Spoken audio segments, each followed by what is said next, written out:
Hello दोस्तों, स्वागत है आपका टारगेट फॉर आईक्यू में। और आज हम बात करने वाले हैं हमारे नए टॉपिक के बारे में, जो कि है 5 ईयर प्लान के बारे में।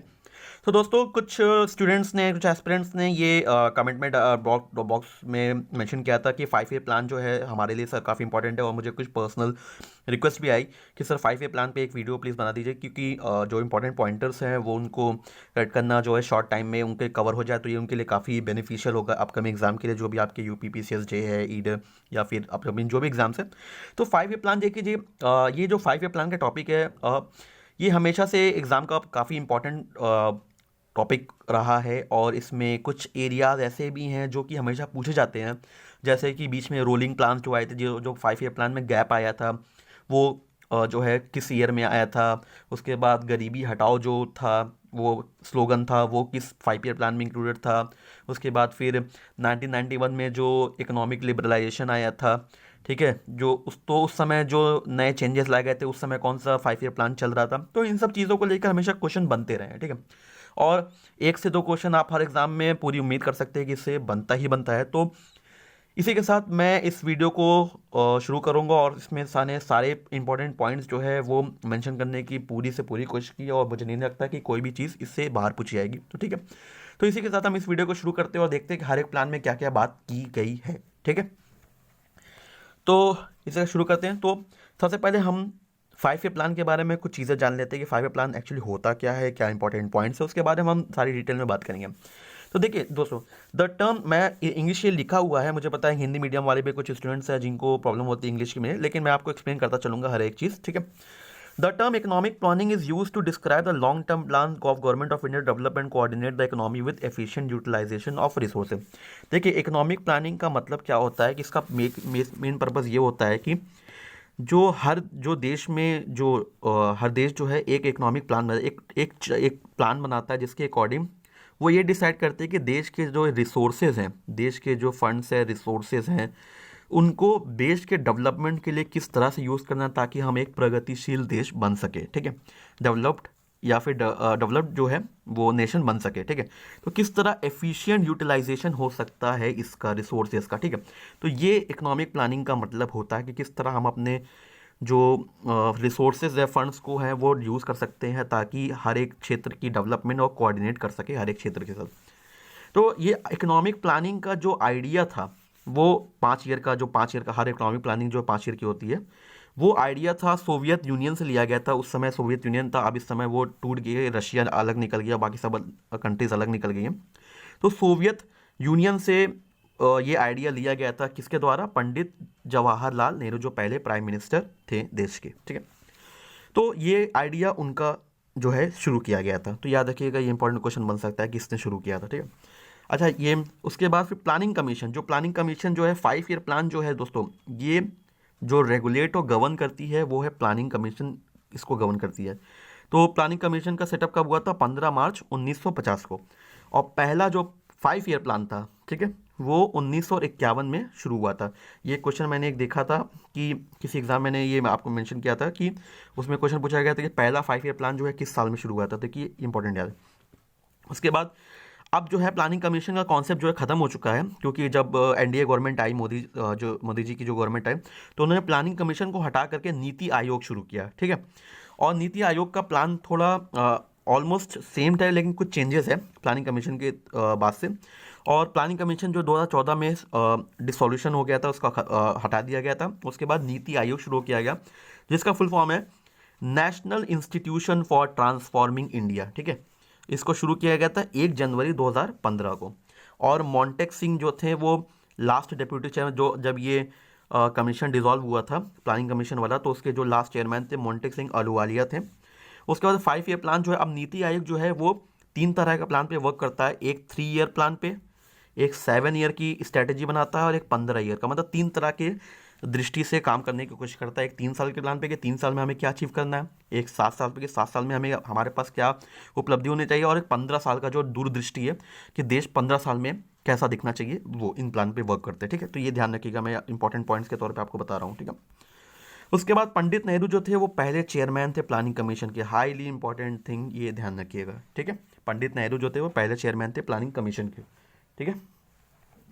उसके बाद अब फर्स्ट अब ये हमने इंपॉर्टेंट पॉइंट्स के बारे में बात कर ली कि 5 ईयर प्लान को लेकर कहाँ कहाँ क्वेश्चन बोल सकते हो, और मैं आप पूरी गारंटी के साथ बोल सकता हूँ मैंने जो पिछले स्लाइड पे आपसे बात की उसमें से एक क्वेश्चन तो आप पक्का मान के चलिए, ठीक है। उसके बाद पहला 5 ईयर प्लान जो है, उसके पहला 5 ईयर प्लान जो है वो इस्टेब्लिश किया गया था जवाहरलाल नेहरू के अंडर, और 1951 से 1956 तक ये चला था पहला 5 ईयर प्लान, और इसको हैरोल्ड डोमर मॉडल भी बोला जाता था। ये इंपॉर्टेंट है, एग्जाम के पर्सपेक्टिव से काफ़ी ज़्यादा एग्जाम पूछा जाता है कि हैरोल्ड डोमर मॉडल जो है किस 5 ईयर प्लान को बोला जाता है, तो ये फर्स्ट को बोला जाता है। और उसका पहला फोकस, मेन फोकस क्या था, कंट्री का एग्रीकल्चर, जो कृषि क्षेत्र है उसका विकास करने के लिए, एग्रीकल्चर डेवलपमेंट, ठीक है। उसके बाद सेकंड 5 ईयर प्लान जो है 1956 से 1961 के बीच में था, जवाहरलाल नेहरू के अंडर, ये तब भी जवाहरलाल नेहरू थे, और इस प्लान को बोला जाता है पीसी महालनोबिस मॉडल, ठीक है। पीसी महालनोबिस मॉडल जो है इसको बोला जाता है, ठीक है। और इसका जो मेन फोकस था वो इंडस्ट्रियल एरिया था, ठीक है। देखिए पहला जो है कृषि क्षेत्र, दूसरा इंडस्ट्री क्षेत्र, तो ये ध्यान रखिएगा पहला और दूसरा। उसका थर्ड 5 ईयर प्लान 1961 से 1966 के बीच में था, ये भी जवाहरलाल नेहरू के, देखो 3 प्लान जो है जवाहरलाल नेहरू के अंडर पे है। उसके बाद इस प्लान को गडगिल योजना भी बोला जाता था, डॉक्टर गडगिल के नाम पे था, जो डेप्यूटी चेयरमैन थे प्लानिंग कमीशन के। और क्या प्रिंसिपल जो मकसद था वो क्या था, इकोनॉमी को आत्मनिर्भर बनाने का, ठीक है। और agriculture was emphasise as a main improvement in wheat product, ठीक है।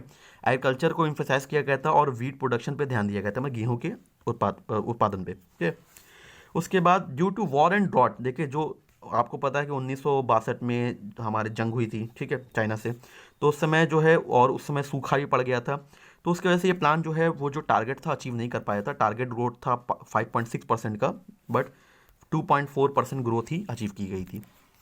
उसके बाद ड्यू टू वॉर हुआ था, 1962 में वॉर हुआ, 1965 में वॉर हुआ, तो देश की जो आर्थिक हालात थी वो थोड़ी कमज़ोर पड़ गई थी, ठीक है। तो उसके बाद जो 5 ईयर प्लान है वो इम्प्लीमेंट नहीं किया गया था। उसमें एक प्लान हॉलीडे था, 3 साल का गैप था प्लान अगले 5 ईयर प्लान शुरू होने में, तो 3 साल के प्लान को प्लान हॉलीडे बोला गया था। 1966 से 1969 तक कोई 5 ईयर प्लान नहीं था। ये पूछा जा सकता है कि प्लान हॉलीडे जो है वो कब, किस साल से किस साल के बीच में प्लान हॉलीडे था, तो याद रखिएगा 1966 से 1969 के बीच में।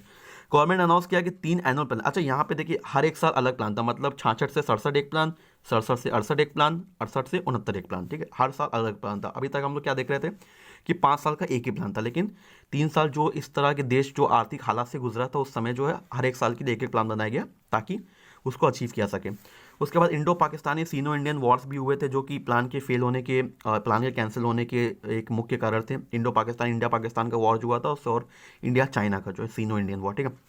एनुअल प्लान जो थे वो इस पीरियड में बनाए गए थे। उसके बाद चौथे 5 ईयर प्लान में इंदिरा गांधी के टाइम पे हुआ था, ये हुआ था 69 से 74। देखिए पहला जो था हमारा कब था, 1960 जो 1961 से 66 तक, और अब जो है उसके बाद डायरेक्टली 69 तक, 3 साल का ये गैप हुआ था। उसके बाद दिस प्लान है 2 primary objective, expansion with stability and self sufficiency, आत्मनिर्भरता पे ध्यान दिया गया था, ठीक है, और स्टेबिलिटी मतलब स्थिरता पे। और जो 14 इंडियन बैंक थे वो इसी पीरियड में नेशनलाइज हुए थे इंदिरा गांधी के द्वारा, और ग्रीन रेवोल्यूशन भी जो है, हरित क्रांति जो है वो भी इसी पीरियड में आई थी। और 1971 का जो बांग्लादेश का वॉर हुआ था वो भी इसी टाइम में हुआ था। देखिए सारी चीज़ें एक साथ हुई हैं। और ग्रोथ रेट जो था वो 3.3 बस था, लेकिन टारगेट क्या था 5.7। तो अब इतनी सारी चीज़ें हुई तो उसमें देश की आर्थिक हालात पे भी असर पड़ता है, आपको पता होगा। 5वें 5 ईयर प्लान में देखिए ये 1974 से 1978 तक चला था। इसमें गरीबी हटाओ का स्लोगन दिया गया था, इंपॉर्टेंट है, ध्यान रखिएगा। और employment, justice, agriculture output, defence, इन सब सारी जो बात की गई थी। मोरारजी देसाई जो है गवर्नमेंट ने इस पर 1978 में रोक लगा दी थी, ठीक है। उसके बाद rolling plan Morarji Desai government ने शुरू किया था 1978 से 1990 के बीच के लिए, ठीक है, following the end of the 5वें 5 ईयर प्लान के बाद। उसके बाद ये प्लान जो है बाद में कांग्रेस ने रिजेक्ट कर दिया था 1980 में, और नया 6वां 5 ईयर प्लान शुरू किया गया था। और रोलिंग प्लान में 3 प्लान इंट्रोड्यूस किए गए थे, एक 3 साल के पर्सपेक्टिव से, 4 साल के पर्सपेक्टिव से, 5 साल के पर्सपेक्टिव से, ठीक है। उसके बाद फिर छठे 5 ईयर प्लान की बात की गई थी under the leadership of Indira Gandhi, it lasted for, अच्छा छठा जो 5 ईयर प्लान है वो 1980 से 1985 के बीच चला था इंदिरा गांधी के अंडर। उसके बाद इसका मेन गोल क्या था, इकोनॉमिक लिबरलाइजेशन, मतलब कि देश में जो आर्थिक जो हालात है उसको सुधारा जा सके और गरीबी हटाया जा सके, और टेक्नोलॉजी जो है स्थिरता और आत्मनिर्भरता टेक्नोलॉजी के पर्सपेक्टिव से लाई जा सके देश में। टारगेट ग्रोथ 5.2 था, लेकिन जो प्रोडक्शन था, जो हमारे जो उपलब्धता थी उपलब्धि थी वो 5.7 थी, ठीक है। तो ये देखिए 5.2 एम किया था, लेकिन हम लोगों ने अचीव किया कितना, 5.7, ज़्यादा था, ठीक है। उसके बाद 7वें 5 ईयर प्लान जो है 1950 से 1990 तक चला, और राजीव गांधी जो थे इस समय प्राइम मिनिस्टर थे देश के, ठीक है। उसके बाद ये प्लान इंक्लूड किया गया था सेल्फ सफिशिएंट इकोनॉमी पॉसिबिलिटी के लिए और एम्प्लॉयमेंट के लिए, ठीक है। उसके बाद एनुअल प्लान शुरू किया था, वोलेटाइल पॉलिटिकल क्लाइमेट था उस देश में, और 5 ईयर प्लान उस समय इंप्लीमेंट नहीं हो सका था, इसलिए 1990 से 1992 के बीच में 2 एनुअल प्लान जो है एक साल के शुरू किए गए। उसके बाद जब liberalisation, privatisation, globalisation, LPG reform जब आया, तो उस समय नरसिम्हा राव जी की सरकार थी। 1992 से 1997 तक 8वां 5 ईयर प्लान शुरू हुआ था, और इसका मेन फोकस क्या था, एम्प्लॉयमेंट, एजुकेशन, पब्लिक हेल्थ, ये सब था, ठीक है। उसके बाद इकोनॉमिक पॉलिसी वो लॉन्च की गई थी इकोनॉमिक नरसिम्हा राव के जो राज्य सरकार में, ठीक है। उसके बाद रैपिड इकोनॉमिक ग्रोथ जो थी वो हाई ग्रोथ, एग्रीकल्चर और एलाइड सेक्टर थे, और इस प्लान जो है सक्सेस था, ठीक है। उसका 9वें 5 ईयर प्लान का क्या था, जो 9वां 5 ईयर प्लान था वो अटल बिहारी वाजपेयी के टाइम पे था, और 1997 से 2002 के तक था। इसका ग्रोथ क्या था, growth with social justice and equality, ठीक है, ये था। 10वां 5 ईयर प्लान जो था 2002 से 2007 के बीच में था, अटल बिहारी वाजपेयी, मनमोहन सिंह के टाइम पे, ठीक है।